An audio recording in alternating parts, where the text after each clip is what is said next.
Steve Fisher, the head basketball coach at San Diego State, and his son Mark Fisher, who is one of the assistant coaches at San Diego State. What a time in their lives to be sharing together when you think about it, to have the kind of season that San Diego State had this past year, and to not only love the kids that you're coaching and love the school that you're coaching for, but on top of all of it, maybe even better than any of it, to be able to share that experience and those moments with your son, it's got to be an amazing thing for Steve Fisher. Man. On the other side of things, if you're Mark Fisher, think about what it must be like to have that much time with your dad, where every day you're at practice and you're working together and you're learning from him, and he's giving you the luxury to go coach it. In other words, he's not standing over you all the time. It's, I trust you and you do it. And then to win, and to win big, and to be there with your dad, from both fathers and sons' perspective. That's an interesting question. When did that total trust? When was it developed fully? I mean, when could he look at his son and go, "You got this. You can do this"? Let's find out. Here is head coach Steve Fisher and his son, assistant coach Mark Fisher from the San Diego State basketball team. Coaches, good morning. Gentlemen, how you doing? Good morning, fellas. Hey, Good morning, Mark. Coach Fisher. Hello, Mark. All right, so you guys don't live together in an apartment on campus or something? That's too bad. No. We're thinking about getting one. Hey, Mark, let's start with you. When you were a kid, and describe for us maybe how old you were, but at what time in your life are you looking at your dad coaching and thinking to yourself, I want to do that too? First of all, if we get an apartment together, you're paying a substantial portion of the rent. Hey, I'm crashing there too, by the way. Fellas, I was a gym rat my whole life. I mean, I was in the gym every day. I would go from school to practice. I'd shoot around on a side basket. I'd get yelled at for letting the ball bounce when he was talking to the guys. So I was around from his earliest days coaching and from the earliest days I can remember. I don't think it was until maybe even college where I really thought, wow, I think this is something I might really want to do with him and pursue. I coached high school basketball when I was in college, and I kind of got the bug. And then I just kind of thought maybe this is the direction to go, and it just worked out circumstantially, fate-wise. It just worked out. And Mark, was it more of a situation when you were growing up as a teenager? Were you thinking playing for Dad, playing out on the court for Dad? Exactly. Yeah. When you're young and stupid like I was, and you think at 5'9" and slow-footed with an average jump shot, like you're going to somehow play at Michigan, I had all of those dreams. Once it got to the point where I was going to go to college, I thought maybe I'd just kind of be a walk-on and, wave some towels and hand out some Gatorade. But everything worked out great, and once I was finished, the year I finished college, he had an opening as director of operations, so I just kind of came out and dove in. Coach, what was it like, though, when you're involved like you were, Steve, and your son is not going to be the next, Steve Nash, let's say, in this case? And what's it like as a big-time coach realizing that your son is not going to make it to the NBA? Like any parent, when you have a son or a daughter that wants to pursue something, and Mark's always been very passionate about sports. He loved being in the gym. He loved being on the soccer field, and it was not something it was not forced fun. It was something he loved to do and looked forward to doing. So you embrace that, and you provide every opportunity. And I was a parent that planned my day to be there at every event. And I've heard you guys talk, Scott, I've heard you guys talk about you coaching your little league team, and nothing takes the place of being able to do those kinds of things. So I didn't coach Mark's team because of where I was and what I was doing, but I was at every event, if at all possible. On Saturdays, I would rearrange practice so I could be at his soccer games or basketball games, and it's something that you embrace. And unless you're a parent, you can't fully describe it. And Mark was going to be a walk-on for me, and unfortunately I got the boot when he was coming in, and he was a bit modest. He could have gone places and played, but he wanted to come and be a part of our program. It didn't work out there, but it has worked out here for both of us. Steve, I would imagine that there would be a little bit of pressure when you show up and Mark's playing and his coaches see you there. You know, I mean, it's like that's Steve Fisher. Maybe Steve's going to come in and give me some advice. Did you ever have any advice for his coaches coming up? Never, ever. Good move. Never, ever. I made sure when we went that I was the parent that always was supportive, regardless of every player on the team. I never questioned, never tried to second guess. And when we would come home and talk about what happened, I would not allow us to talk in negative terms about the coach. So I learned that a long time ago. If you have a family and a parent that's supportive of the coach, you got a better chance to be successful on both sides of the ball. No doubt about it. We're talking to Steve Fisher, the head basketball coach at San Diego State, his son Mark Fisher, assistant basketball coach at San Diego State. Mark, what was it like for you if, let's say, your team didn't do well or you didn't perform well, and here's your dad who's a big-time coach at Michigan and he's got all these star players?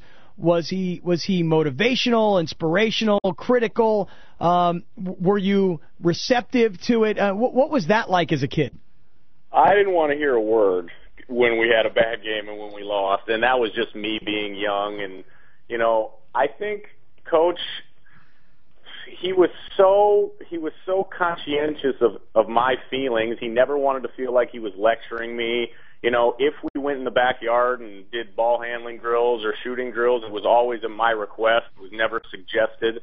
And I think he took great pains to make sure that he never, inserted himself into my athletic career, if you could call it that. But, he never wanted to dominate, what I was doing. I think he just wanted to kind of supplement a little knowledge here and there when I asked for it.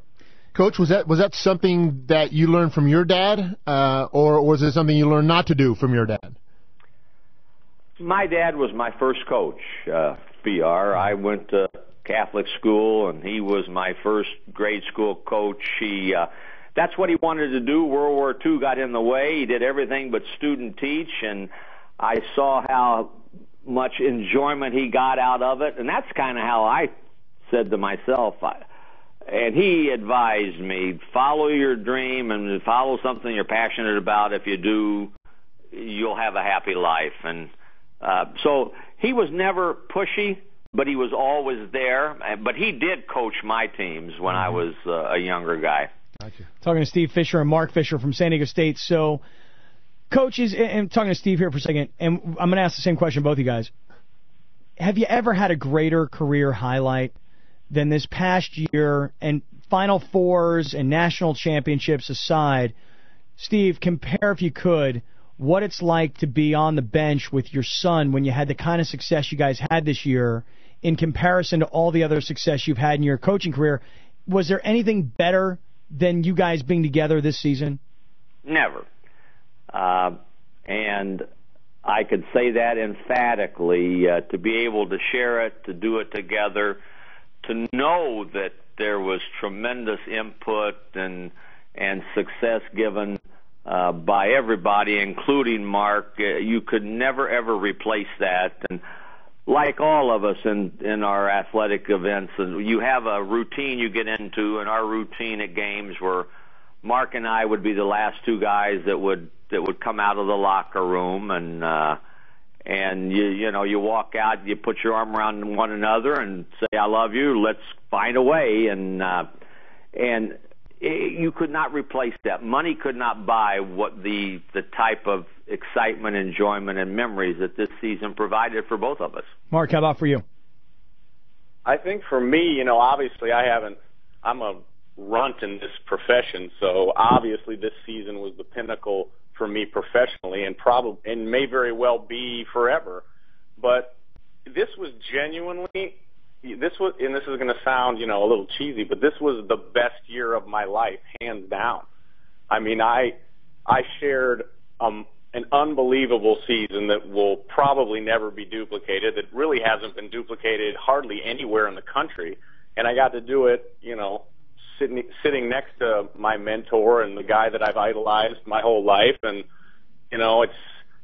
this has been such an amazing run, and we did a great job, I think, of really cherishing it and kind of in the moment as it was happening, looking at each other and saying, how crazy is this?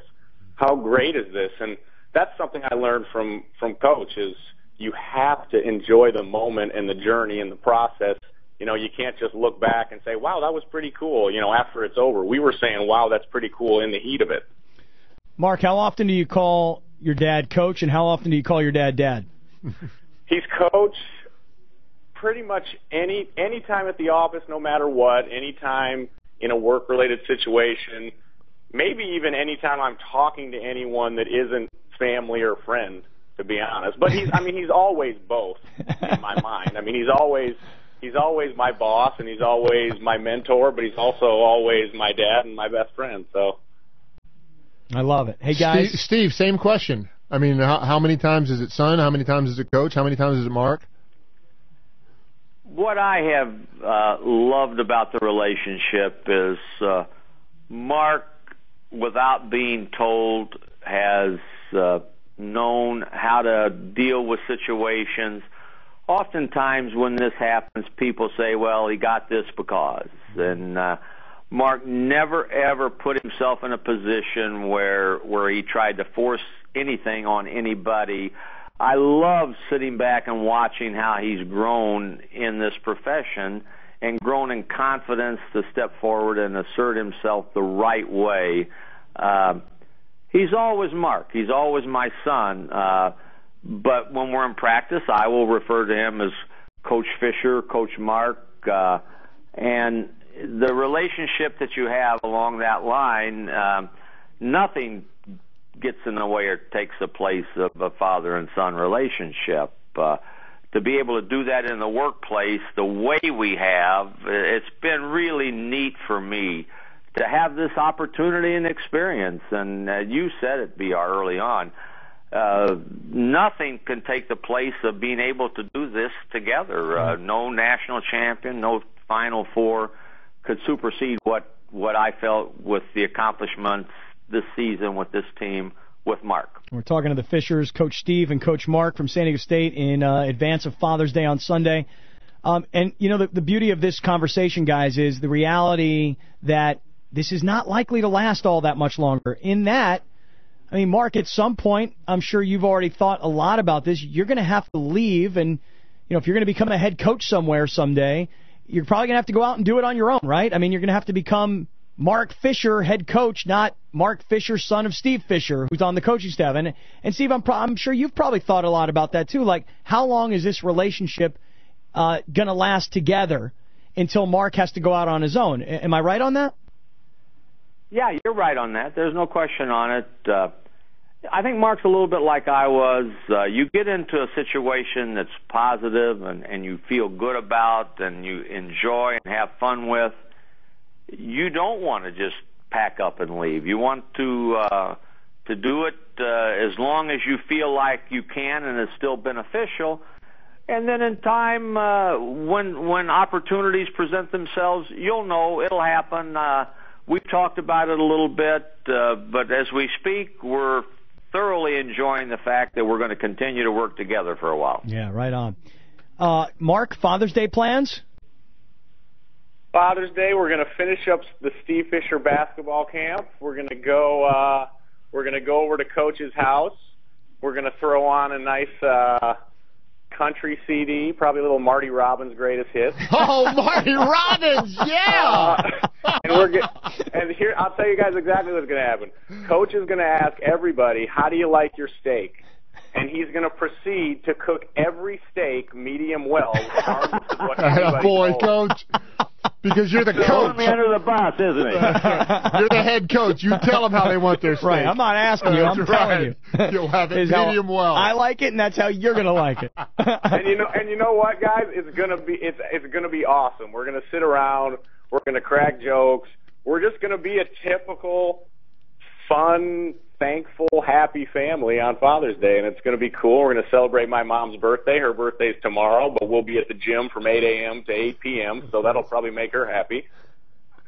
You guys have this basketball camp going on right now. Are we in the process of it, or is it a weekend thing? We're starting today, yep. Oh, really? Oh, man, I'm jealous.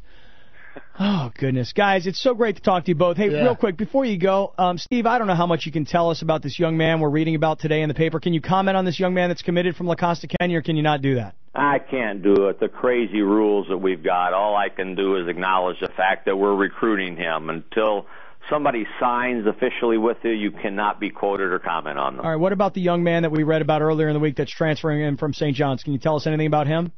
Yes, we can talk on him. We just got their signed scholarship tender, so we can comment on them. Dwayne Polee, he is going to be a wonderful addition. He's from Westchester High School, home of Brandon Heath and Tony Bland, two former Aztecs who had great careers. Went to St. John's, started a lot of games, dual reasons. One, there's some health issues with his mom, and secondly, he wanted to get closer to home. He's a terrific athlete, a fantastic young man, and our fans are going to love him. He's a pogo stick. He has the versatility to play multiple spots on the floor, and we are so excited to have him. Any chance that he, through a hardship application, might be eligible to play this year? We're going to pursue it. From what I'm hearing from our compliance director, Jay Larson, they've tightened that up some. So we're not overly optimistic, but we're going to proceed like there is an opportunity for that to happen. So that'll be a long process. We may not even know until we're already into the beginning of school in September. What about Carwell? Anything else on that? Carwell, again, in the infinite wisdom of the NCAA, it's on hold.